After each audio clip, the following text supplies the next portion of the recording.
Tensi panas Israel dan kelompok Hizbullah semakin mendorong keduanya masuk ke jurang peperangan. Terutama setelah para jenderal Israel menandatangani rencana strategis kelanjutan menyerang Lebanon dan dibalas dengan ultimatum pemimpin Hizbullah Hassan Nasrallah.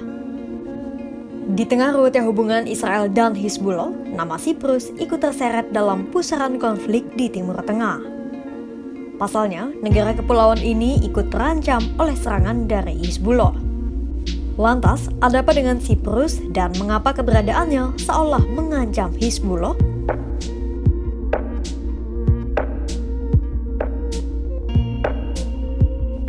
Sejatinya, sejak 7 Oktober 2023, Hizbullah dan tentara Israel sudah saling beradu senjata selama berbulan-bulan. Namun, isu perang antara Israel dan Hizbullah kian memanas usai para jenderal IDF menyetujui rencana operasional serangan di Lebanon pada Selasa 18 Juni 2024. Esoknya pada Rabu 19 Juni 2024, pemimpin Hizbullah Hassan Nasrallah mengultimatum bahwa negara manapun yang berada di kawasan itu dan mendukung Israel tak akan luput dari serangan Hizbullah. Dalam ancaman itu, Siprus, sebuah negara pulau kecil di dekat Israel dan Lebanon, turut diperingatkan oleh Nasrallah untuk tidak terlibat dalam konflik. Salah satunya yang ditekankan Nasrallah adalah peringatan agar tidak membuka bandara dan pangkalan untuk tentara Israel. بكلمة واحدة أيضا في هذا المناخ طالما مناخ كبير ومفتوح يجب أن تحذر الحكومة القبرصية أن فتح المطارات والقواعد القبرصية للعدو الإسرائيلي لاستهداف لبنان يعني أن الحكومة القبرصية أصبحت جزءا من الحرب وستتعاطى معها المقاومة على أنها جزء من الحرب. Lantas, mengapa nama Siprus ikut disebut-sebut oleh Nasrallah? Apa yang dimiliki Siprus hingga negara ini terancam terseret konflik Israel dan Hizbullah?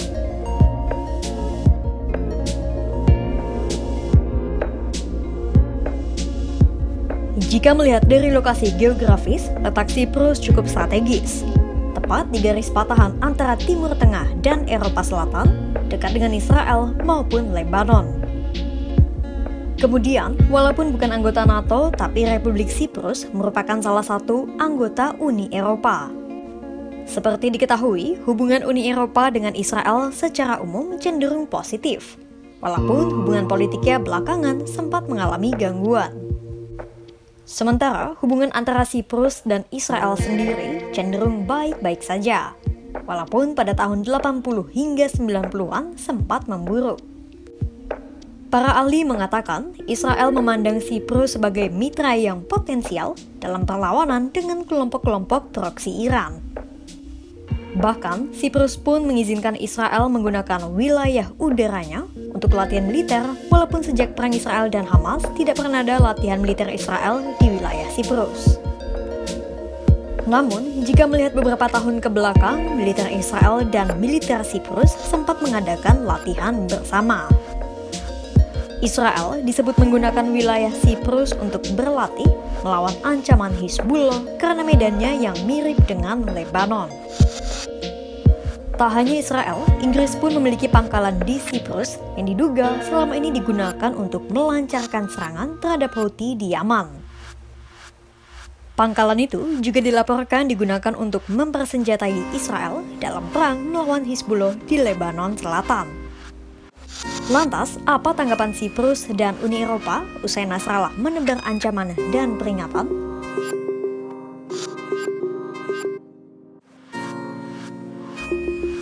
Presiden Siprus Nikos Christodoulides memilih untuk mendeklarasikan netralitas negaranya dan tak ingin ikut campur dalam konflik Israel dan Hizbullah. Nikos menyanggah tuduhan Nasrallah yang menyebutkan kemungkinan keterlibatan Siprus dalam konflik. Nikos juga memberi pernyataan yang memberikan kesan negaranya berpihak pada Palestina dan tidak terlibat dalam perang dengan Israel.